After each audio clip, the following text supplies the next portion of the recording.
Écoute, quelqu'un a pris la manette qui était là, et elle, je ne sais pas, elle est où? Oh, elle est là. Alors, bonne année encore une fois à tout le monde. On est content que vous soyez là. On est content d'être là ce matin pour réfléchir sur la parole de Dieu. Et lorsqu'on regarde, toujours à la fin de l'année, on pense souvent à quoi? À la fin de l'année, pas au début. Ah, qu'est-ce qui s'est passé avec cette année-là? Comment puis-je remercier le Seigneur? Qu'est-ce qui s'est passé? Est-ce que j'ai des choses à changer? On commence pas mal à réfléchir sur l'année qui termine. Et au début de l'année, on pense, mais qu'est-ce qui va se passer cette année? Avez-vous des projets, des plans pour 2025? Avez-vous des plans? Ouais, au moins des plans de vacances, qu'est-ce que je vais faire pendant l'été? Ou ça se peut que pour vous, il y a probablement des changements à apporter dans leur vie de famille, d'emploi. Ça se peut de changer de ville. Voilà, elle a le plan, Lise a le plan d'évangéliser, surtout à sa résidence. Alors, on a tous parfois des plans. Parfois, ce sont des bons plans, des bons projets. Et parfois, ce n'est pas du tout des bonnes idées. Mais ça arrive. Mais le plus important, c'est que c'est normal pour l'être humain de faire des plans, des projets. Ah, je voulais cette année me préparer pour acheter ma maison, disons. Ah, je voulais commencer un nouveau cours à l'université.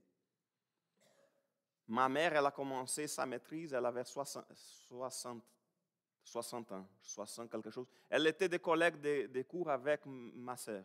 C'était maman et sa fille, on faisait la maîtrise ensemble à l'université. Alors, on a des plans. Parfois, on pense, ah non, c'est trop tard pour commencer quelque chose, mais il n'est jamais trop tard pour faire les choses. Et de toute façon, on a des plans, c'est normal.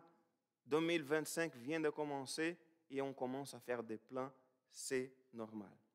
Mais la question qui se pose parfois, c'est est-ce que ces plans-là sont vraiment des bons plans? Est-ce que ce sont des plans qui viennent vraiment de Dieu? Parce que parfois, on a pas mal la tendance de penser, de réfléchir sur l'avenir. Mais lorsqu'on pense à notre avenir, parfois, on oublie de penser et de chercher la volonté de Dieu pour cette idée, pour ce projet. Alors, je vous invite d'abord à lire jusqu'au verset 14 et le 15. Il est dans la couverture du bulletin. Je suis désolé, j'ai vu que les bulletins sont finis beaucoup plus avant le début du service, alors j'ai imprimé quelques-uns d'autres. Et si vous n'avez pas pris le bulletin, vous voulez en avoir, ils sont maintenant là en arrière. Mais il est dans la couverture du bulletin, ces deux versets-là, il est écrit ceci. Jacques, chapitre 4, le verset 14 et 15. Savez-vous ce que demain vous réserve? Qu'est-ce que votre vie? Une brume légère, visible quelques instants et qui se dissipe bien vite. Voici ce que vous devriez dire. Si le Seigneur le veut, nous vivrons et nous ferons ceci ou cela. Prions le Seigneur. Merci Seigneur pour ton amour. Merci parce que c'est toi qui es notre maître. Merci parce que tu es le bon papa qui prend soin de nous. Je te remercie pour ton amour. Je te remercie pour cette année que nous avons devant nous, qu'on puisse avoir une année bénie et qu'on puisse surtout chercher ta volonté. Au nom de Jésus. Amen.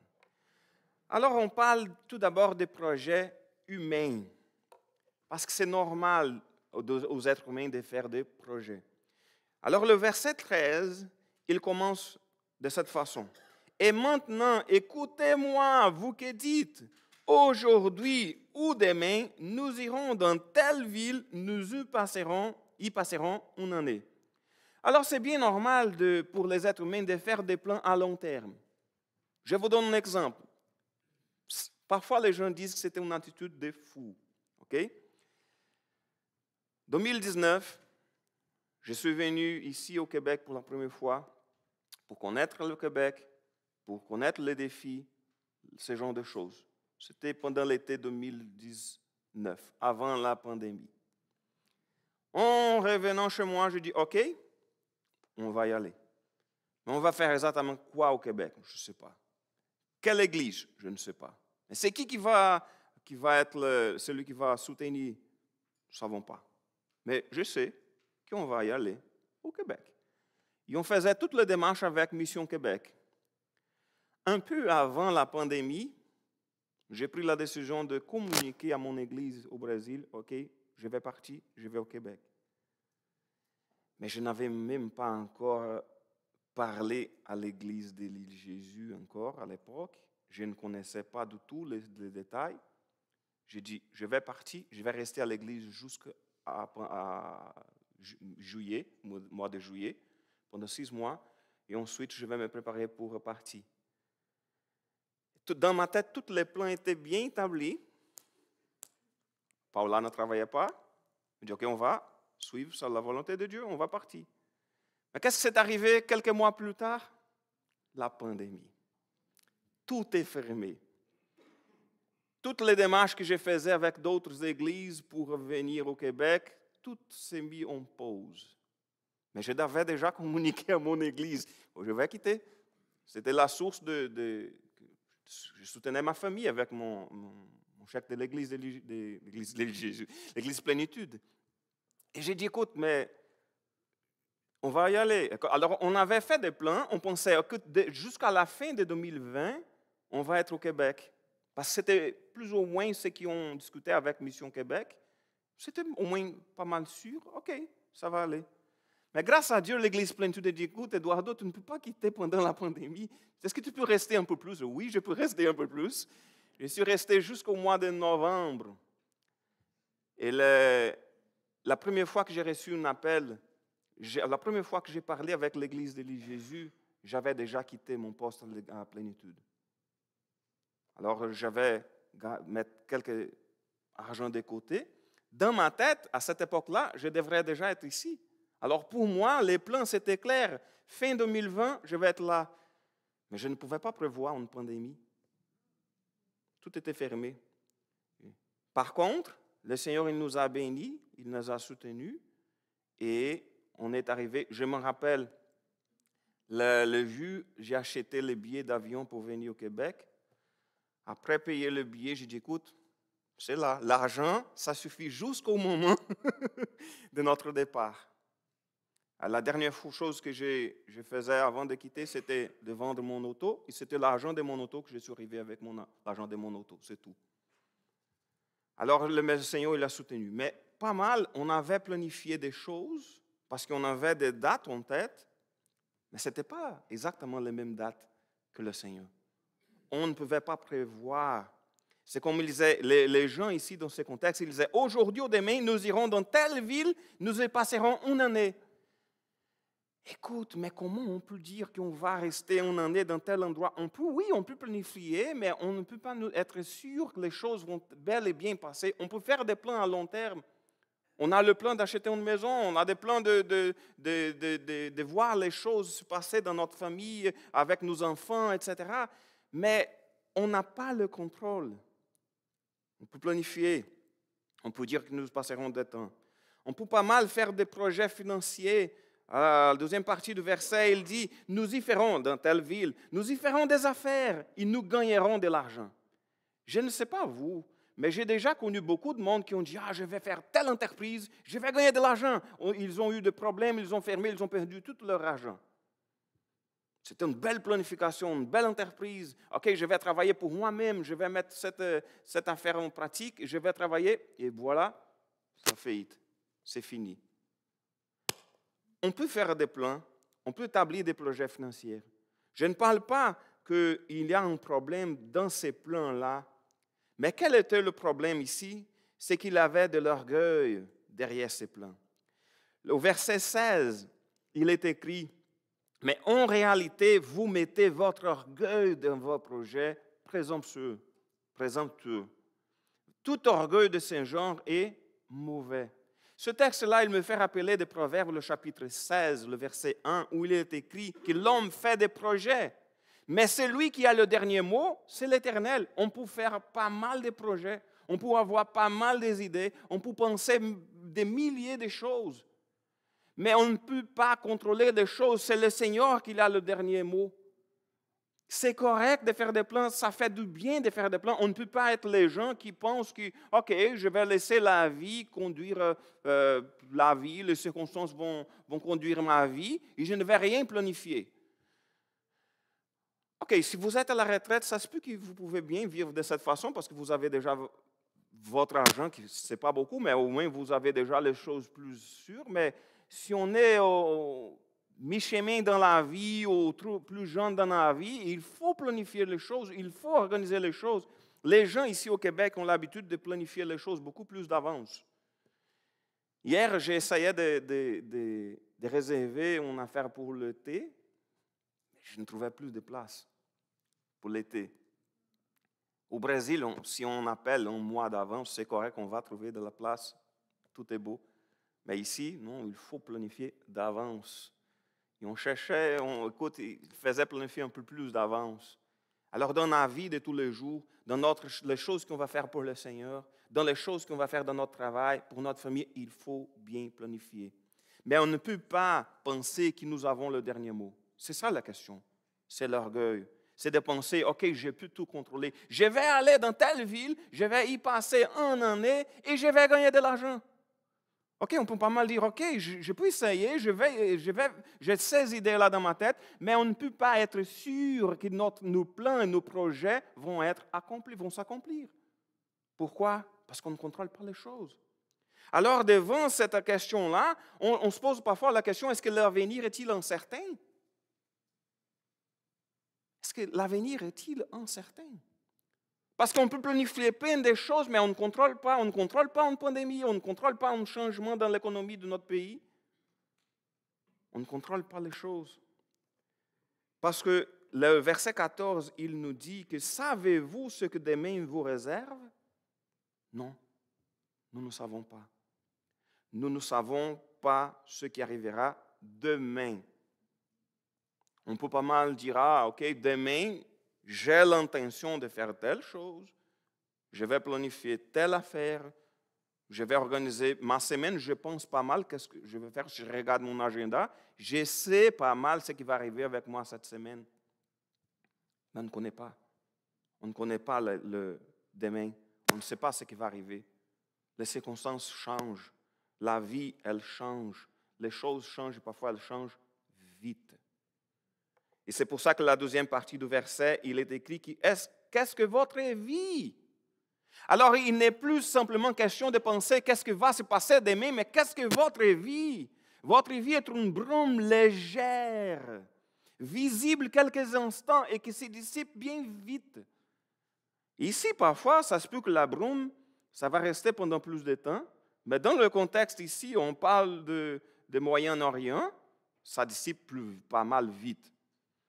Alors, c'est vite, ça passe vite. La vie, parfois, on planifie les choses pour d'ici, je voulais, mon père, il est drôle.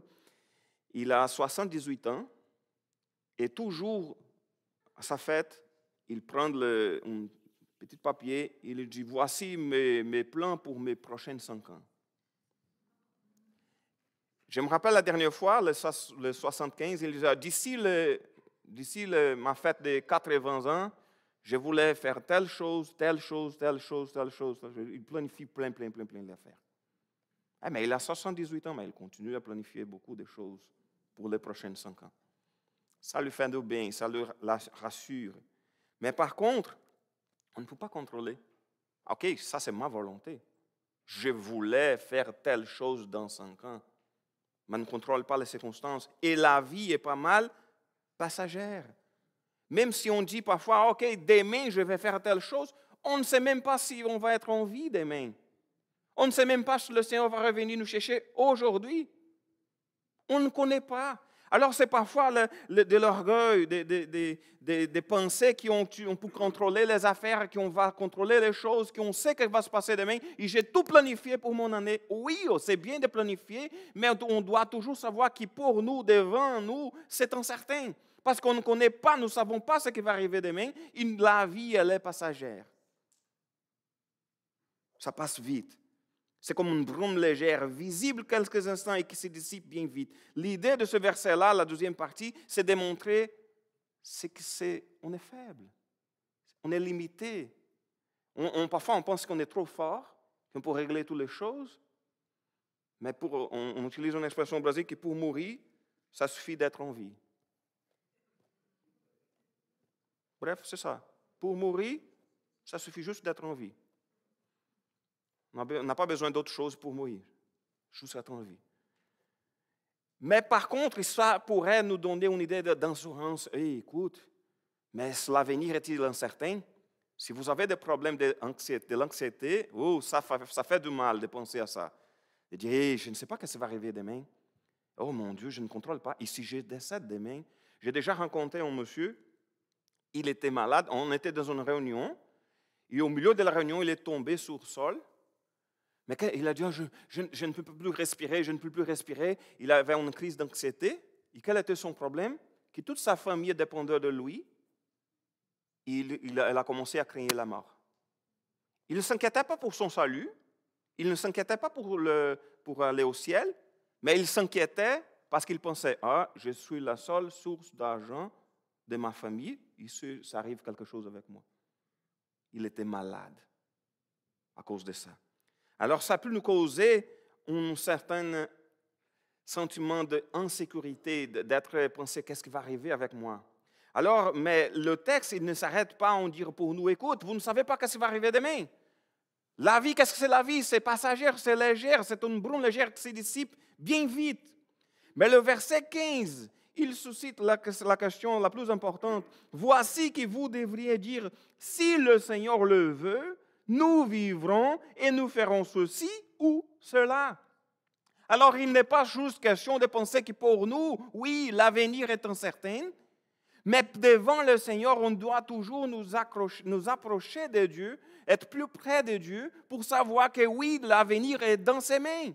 Il a le contrôle. Si le Seigneur le veut, nous vivrons. Si le Seigneur le veut, nous ferons ceci. Si le Seigneur le veut, nous ferons cela. Alors, il est question d'être sûr, de nous assurer que oui, je n'ai pas le contrôle. Oui, je ne suis pas tout puissant. Je ne suis si fort comme je pensais. Les choses peuvent arriver demain dans ma vie et tout changer. Mais oui, mon papa, c'est le Seigneur le Tout-Puissant. Oui, il est le Seigneur. Il est le maître de la vie. C'est comme le texte qu'on a déjà lu, que l'homme fait des projets, le Proverbe 16, le verset 1, mais c'est lui qui a le dernier mot, c'est l'Éternel. Alors, il est question ici de nous rappeler que le Seigneur, il a le dernier mot. Pour les gens qui ne connaissent pas le Seigneur, ça pourrait causer de la crainte. Oh mon Dieu, mais alors, je n'ai pas le dernier mot. Quelqu'un que je ne connais pas bien, il a le dernier mot. Mais ça se peut que son dernier mot, ce n'est pas si bon pour moi comme je pensais. Mais pour nous, on vient de chanter, nous sommes des enfants de Dieu. Je suis enfant de Dieu. Alors oui, ma vie, mon avenir, il est incertain pour moi. Je ne connais pas l'avenir. La vie est passagère. On ne sait pas si on va être en vie dans une semaine. Mais l'avenir appartient à Dieu. C'est lui qui nous aime. C'est lui qui est notre Père, qui l'a dit qu'il est toujours avec nous dans chaque instant, dans tous les moments de notre vie. Alors, même si parfois on pourrait s'inquiéter pour le lendemain, s'inquiéter pour ce qui va arriver demain, mais on peut être sûr que notre vie est dans la main de Dieu. C'est lui qui nous aime, c'est lui qui a le dernier mot, il est notre Père qui nous aime. Parfois, on a des sujets de prière qu'on aimerait bien que le Seigneur règle le problème à notre façon. Je vous donne un exemple. Si on tombe malade, quelle est notre prière? Seigneur, puisse nous guérir. Si votre maman est malade, vous n'avez pas jamais l'intention de prier, Seigneur, elle est malade, mais si c'est ta volonté que les choses puissent s'empirer, qu'elle puisse partir. On ne va pas prier comme ça. On va prier pour que le Seigneur puisse la guérir. Mais on doit toujours faire comme Jésus a fait au jardin. Lorsqu'il priait pour que la coupe puisse s'éloigner de lui, mais qu'est-ce qu'il disait? Que ta volonté soit faite. Alors il est question d'être dans la main de Dieu et d'être sûr, d'être rassuré, OK, si je suis dans la main de Dieu, si ma vie est dans la main de Dieu, je reste tranquille. Parce que je ne contrôle pas les choses, mais oui, il contrôle les choses. Je me rappelle qu'une fois, on m'a raconté, c'était une illustration, ce n'est pas un vrai récit, qu'un enfant voyageait tout tranquille dans un avion. Il était là assis. Et une personne qui était proche me disait, écoute, quoi donc, cet enfant, il voyage tout seul, il a l'air tranquille dans un avion. Et la madame me dit, écoute, vous êtes toute seule ici? Oui. Mais pourquoi vous êtes si tranquille? Mon papa, c'est le pilote. Alors pour lui, il était tranquille parce que son papa était le pilote de l'avion. Alors c'est pas mal la même chose avec notre vie. Je ne sais pas ce qui va se passer, je ne contrôle pas l'avion de la vie, mais mon papa, c'est le pilote. C'est lui qui a le contrôle. Amen. Alors, même si nous faisons des projets, on peut nous assurer que le dernier mot, c'est dans la main de Dieu. C'est comme il est écrit en Matthieu, chapitre 6. C'est un texte bien connu. Il parlait de s'inquiéter. Qu'est-ce qu'on va manger? Qu'est-ce qu'on va boire? Avec quoi nous habillerons? Et Jésus, il a dit au verset 32 de Matthieu, chapitre 6, « Toutes ces choses, les païens s'y préoccupent sans cesse. Mais votre Père qui est aux cieux sait que vous en avez besoin. Faites donc du royaume de Dieu et de tout ce qui est juste à ses yeux votre préoccupation première, et toutes ces choses vous seront données en plus. Ne vous inquiétez pas pour le lendemain. Le lendemain se souciera de lui-même. À chaque jour suffit sa peine. » Alors il est question de savoir, écoute, c'est mon Père qui est au ciel, il s'occupe de moi. Ça n'est pas un appel à être irresponsable, de ne pas planifier les choses, de dépenser de l'argent n'importe comment en disant « Oh, mais c'est le Seigneur qui va s'occuper de moi ».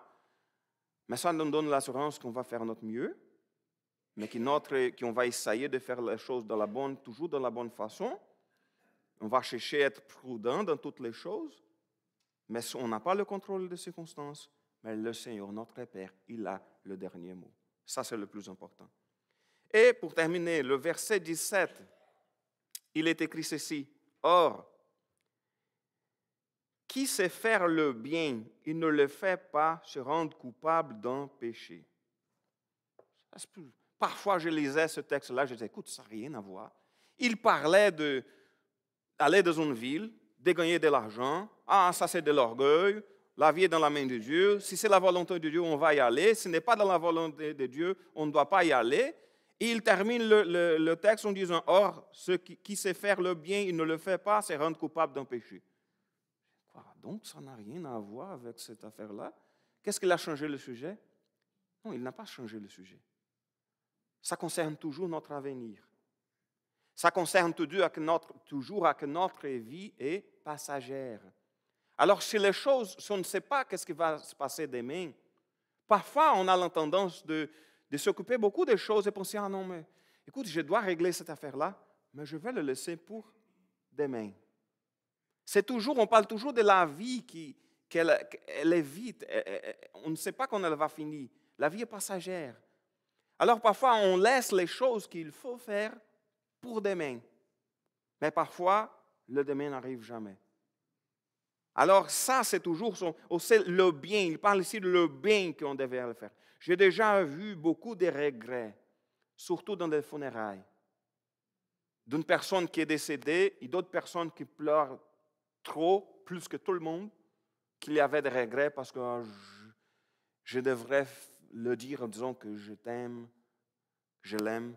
Je devrais être plus près de cette personne, mais maintenant elle est morte.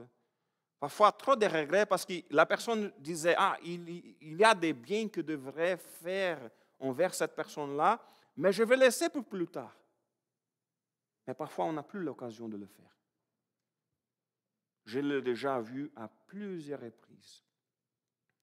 Des regrets. Parce que je devrais faire telle chose. C'est ici.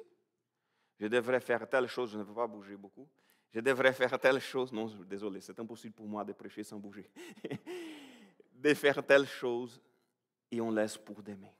Alors, si on regarde notre avenir qui est incertain, il y a la première chose, on ne sait pas que ça va arriver demain et que la vie est passagère. Alors, comme on ne sait pas que la vie, que ça va arriver demain, on doit faire confiance en Dieu parce que c'est lui, l'avenir lui appartient. Et par contre, si la vie est passagère, si on ne contrôle pas le lendemain, que le bien qu'on doit faire, le bien à faire, qu'on peut le faire aujourd'hui, dès que possible. Parfois, oui, il y a des choses qu'on a besoin de laisser pour demain, mais parfois, la procrastination, on laisse trop de choses pour plus tard. Pour plus tard. Ah non, j'ai l'intention de rendre visite à telle personne qui est malade à l'hôpital. On n'était pas y aller et la personne est morte. Ah, je voulais donner un coup de fil, appeler quelqu'un pour savoir comment ça va. Ah non, je vais laisser pour la semaine prochaine et parfois la semaine prochaine. Je ne fais pas de terrorisme, ça peut arriver plein de choses, mais c'est le texte biblique qui nous dit, écoute, faisons-le aujourd'hui. Faisons-le dès que possible. Faisons le bien.